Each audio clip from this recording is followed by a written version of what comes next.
En psychologie, les enfants élevés par des parents trop contrôlants ou émotionnellement imprévisibles deviennent souvent des adultes avec des troubles de l'attachement, non pas parce que l'amour était absent, mais parce qu'il était délivré sous pression, avec un regard constant et la menace permanente de décevoir. On leur disait qu'ils pouvaient tout dire, mais ils se sentaient mal à l'aise rien qu'à soutenir un regard.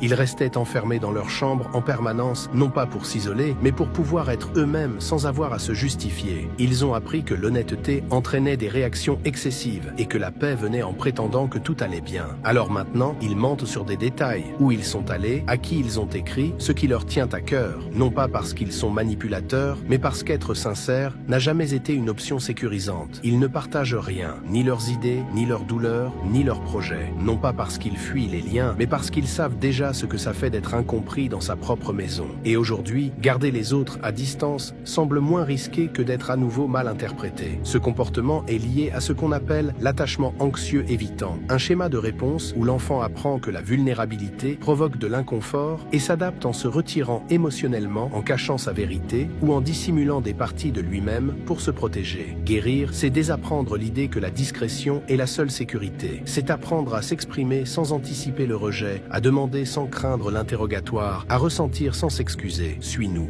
On parle de ces choses que personne n'ose nommer.